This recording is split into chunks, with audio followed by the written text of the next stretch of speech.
আমি এখন আছি মোংলা উপজেলার চিলাবাজারের পাশে বালুর মাঠ এক নামক একটা জায়গায়। তো এখানে আসতেছিলাম এবং পাশে দেখলাম যে সবজি ক্ষেত, কিন্তু সবজি ক্ষেতে এসে একটা জিনিস খেয়াল করলাম, আপনাদেরকে দেখাই। দেখেন, এইটা টোটালি সাধারণ কোনো আসলে ইনা কি বলে যে মাটি না, এটা টোটালি বালি। এবং বালি দেখে আমি অবাক হয়ে গেলাম যে আসলে বালির মধ্যে কিভাবে আসলে সবজি ক্ষেত হইতে পারে। আশেপাশে দেখেন যে মানুষজন এখানে কাজ করতেছে এবং আমি একটু এই ভাইয়ের কাছে যেতে চাই। ভাই, আপনাকে একটু বিরক্ত করি। আসসালামু আলাইকুম। ওয়ালাইকুম আসসালাম। ওই যে এই বালির মধ্যে আসলে সবজি ক্ষেত করতেছেন, কি ঘটনা কি? তো এখানে সবজি কিন্তু আগে হতো না, 2 বছর ধরে শুরু করেছি। 2005-7 সালের দিকে এখানে বালি ভরাট হয়ে গেছিল। হ্যাঁ হ্যাঁ। তো বালি ভরাট হওয়ার পরে এখানে অনেকদিন ফেলানো ছিল। আপনার জমি কতটুকু এখানে? আমার এখানে 33 শতকের মতো হবে। 33%। আচ্ছা, কি কি সবজি ফলাইছেন এখানে? এখানে আমি এবছর লাগাইছি আপনার এই যে দেখতে পাচ্ছেন, এখানে আছে ওলকপি আছে, হ্যাঁ, হ্যাঁ। বেগুন লাগাইছি, করলা হচ্ছে, আচ্ছা। এই পাশে কুমড়া আছে, পাশে ধান আছে। ধান আছে এখানে? হ্যাঁ, ধানও আছে। আচ্ছা, এই মানে বালির মধ্যে কি ধান হওয়া সম্ভব ছিল কোনো সময়? ধান হওয়া সম্ভব ছিল কি এটা আমাদের ধারণা ছিল না। তো ব্র্যাক থেকে আসার পরে ব্র্যাকের ভাইয়েরা এখানে আমাদের পরামর্শ দিয়েছিল এখানে সম্ভব, এবং তারা বেশ কিছু আমাদের সহযোগিতা করেছে। সার, তারপরে আপনাদের কি ধরনের সিস্টেমে করাও যায়, হ্যাঁ, কি আচ্ছা, কোন আচ্ছা। পদ্ধতিতে লাগানো যায়, সেভাবে লাগানোর পরে এখানে দেখেন আমাদের প্রচুর ধান হয়েছে এখন।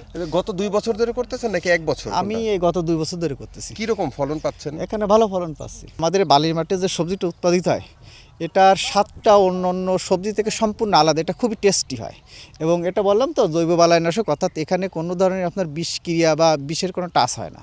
সুতরাং সেই দিক থেকে আরও বেশি নিরাপদ, শরীর স্বাস্থ্যের জন্য খুবই উপকারী। আগে এখানে বালির মাঠ ছিল, সেইখানে এখন আসলে কৃষিকাজ হচ্ছে, সবজি মাঠ হয়ে গেছে।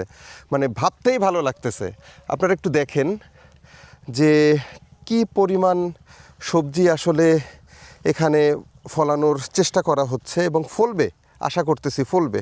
এই যে আমার সামনে যে প্লটটা আছে, এইখানে হচ্ছে ভুট্টা চাষের চেষ্টা চলতেছে। এবং আপনারা দেখেন এক একটা ভুট্টা গাছ কতটা আসলে পুষ্টি পেয়ে বড় হচ্ছে, এবং এগুলো জাস্ট আর কিছুদিনের মধ্যে ভালো একটা ফলন দেবে বলে আশা করতেছি। মানে হচ্ছে বালির মধ্যেও হচ্ছে আপনি চাইলে অর্থকরী ফসল কিছু না কিছু আসলে মানে হারভেস্ট করতেই পারবেন, এবং এইটা কিন্তু তার প্রমাণ। দেখেন কত সুন্দরভাবে হয়ে আছে।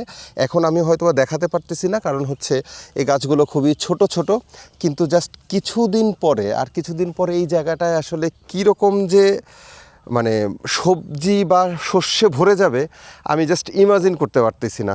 দেখেন বিষয়টা কত সুন্দর। আমি যেখানে হাঁটছি 2 বছর আগে এখানে ছিল ধুধু বালির মাঠ, আর এখন সবুজ সবুজ আর সবুজ। মানে বিষয়টা দেখেই আসলে ভালো লেগে যাচ্ছে। আপনাদেরকে একটু দেখাই, সবুজ সবুজ সবুজ আর সবুজ। আমরা 1 বছরের যত তাদের সাথে সম্মতিপত্র একটা চুক্তি করি, সেই সম্মতিপত্রের মাধ্যমে 1 বছর তাকে ইনপুট সাপোর্ট দিব। এখন ইনপুট সাপোর্টের ভিতরে আছে আপনার বীজ, সার, বালাইনাশক, যদি আপনার pheromone trap, yellow sticky, mulching paper, হলুদ আঠালো ফাঁদ, মানে যে কৃষির জন্য যে ম্যাটেরিয়ালগুলো আছে আমরা সবগুলা দেওয়ার চেষ্টা করি আর কি। 1 বছর পরে আমরা কিন্তু তাকে ছেড়ে দিতেছি না, আমরা অ্যাডভাইজারি সাপোর্টটা দিব। আমি আরেকটা জমিতে আসছি, এইখানে এক ভাই কাজ করতেছে আমরা দেখতে পাচ্ছি। আমরা একটু ভাইয়ের সাথে একটু কথা বলি। ভাই, আপনার নামটা একটু বলেন। আমার নাম মোহাম্মদ মোশের শেখ। এই ক্ষেতটা কি আগে এইরকম ছিল না কিরকম ছিল? আগে ছিল শুধু বালু আর এই খ্যার, এই যে আশেপাশে খ্যার দেখতেছেন, এই শুধু এইরকম ছিল। এই সবজি কাজ কেমনি শুরু করলেন? এই সবজি আগে ধরেন আমরা চেষ্টা করতাম, কিন্তু কোনো এই জায়গায় শুধু খ্যার ছিল, কিন্তু কোনো ফসল হওয়াতে পারতাম না। কিন্তু পরে আমাদের বিরাক এসে আমাদের সাপোর্ট দেওয়ার পরেতে আমরা খুব ভালো করতে পারতেছি। এখন আমরা অনেক দূরিত্ব মাটি আনিছি, মাটি এনে মান্দা করেছি। আগে এরকম বেড করেছি, বেড করে করে মান্দা করে ওনারা জৈব সার দিছে, জৈব সার দিয়ে মাটি দিয়ে আমরা আলাদা ধরেন এই বীজ দিছে, এই বীজটা কলাইছি। কলানোর পরে ওই জায়গায় বীজটা রোপণ করার পরেতে ওই যে পিলার দিছে, ধরেন বাঁশ দিলি বাঁশ তো নষ্ট হয়ে যায়। পরে আমরা পিলার দিছে, এই জাল দিছে, এ দিয়ে আমরা টাঙ্গায় আমরা সুন্দরভাবে ফসল করতে পারতেছি।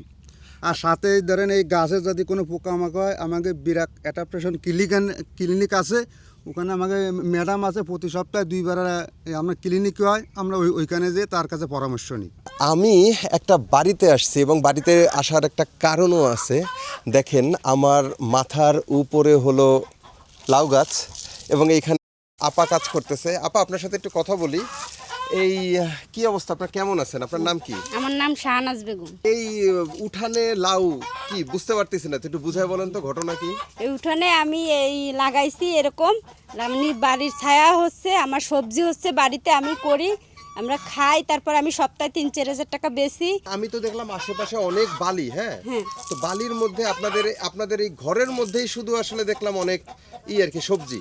তো এটা কেমনে সম্ভব? ব্র্যাক থেকে করেছে, আমাদের সাপোর্ট দিচ্ছে, সেই থেকে আমি সেই ধরে করতেছি এগুলো। এর আগে কি অবস্থা ছিল একটু বলেন তো? এরকম ছিল না, ওই সাদা বালু আর ওই আশপাশ যেরকম ওই যে বন দেখেন কাইসো, ওই খেয়ার মেয়ার ওইগুলো ছিল। যে জমিতে আগে ধুলো উঠতো সেখানে এখন সবুজের প্রাণ। তো এই উদ্যোগ প্রমাণ করে বালুর মধ্যেও ফসল ফলানো সম্ভব। তো ভালো থাকুন সবাই, দেখা হবে অন্য কোনো ভিডিওতে।